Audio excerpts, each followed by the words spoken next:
श्रीराम समर्थ 12 फेब्रुवारीचे प्रवचन. नाम हे सत्य स्वरूप आहे. नाम हे रूपापेक्षा निश्चित श्रेष्ठ आहे. त्यामुळे रूपाचे ध्यान मनामध्ये आले नाही तरी नाम सोडू नये. पुढे रूप आपोआप येऊ लागेल.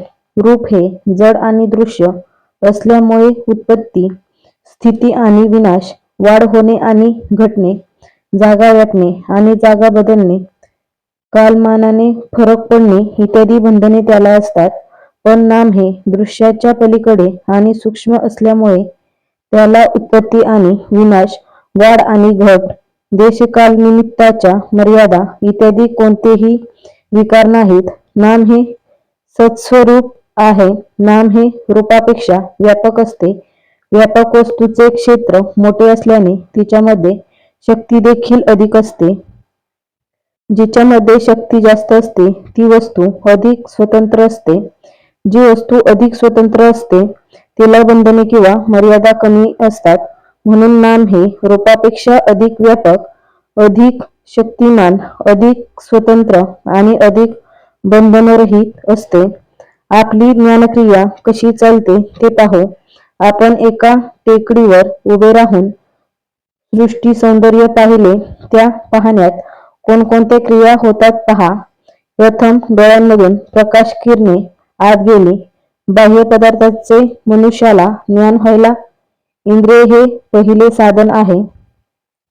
इंद्रियांमधून आत आलेले संस्कार एकत्र करून मन त्यांना वस्तू स्वरूप देते. वस्तू स्वरूप तयार झाल्यावर बुद्धी सारासार विचार करून त्या वस्तूचे यथार्थ ज्ञान आपल्याला करून देते. पण मनुष्याच्या बुद्धीचा व्यापार इथेच थांबत नाही. टेकडीवरून आजूबाजूला पाहत असताना झाडे, वेली, घरे, बागा, माणसे, पक्षी, पाण्याचे तलाव इत्यादी सर्व वस्तूंचे ज्ञान झाल्यावर पुन्हा त्याचे एकीकरण होऊन ही सृष्टीची शोभा आहे असे ज्ञान आपल्याला होते. म्हणजे अनेकांत एकत्व शोधणे हेच मानवी ज्ञानाचे लक्षण आहे. या जगामध्ये कितीतरी वैचित्र्य आढळते.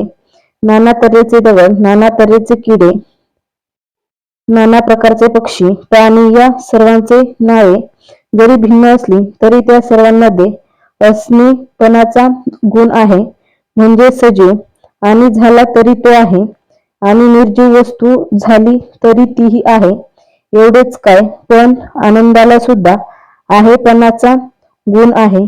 या असणेपणाच्या गुणाला नाम असे म्हणतात. यालाच ओंकार असे म्हणतात. ओंकारातून सर्व सृष्टी उगम पावली. ओंकार हे परमात्म्याचे स्वरूप आहे. अर्थात नाम म्हणजे सत होय. म्हणूनच नाम हे सृष्टीच्या आरंभी होते. ते सध्या आहेच आणि सृष्टीचा लय झाला तरी ते शिल्लक राहणारच. नाम म्हणजे ईश्वर होय. नामातून अनंत रूपे उत्पन्न होतात आणि अखेर त्यामध्येच ती लीन होतात. रूप हे नामाहून निराळे राहू शकत नाही. नाम हे रूपाला व्यापून पुन्हा शिल्लक उरते. आजचा बोध. नाम हे शाश्वत आहे. ते पूर्वी टिकले, आता आहे आणि आपण गेल्यावर ते राहणार आहे.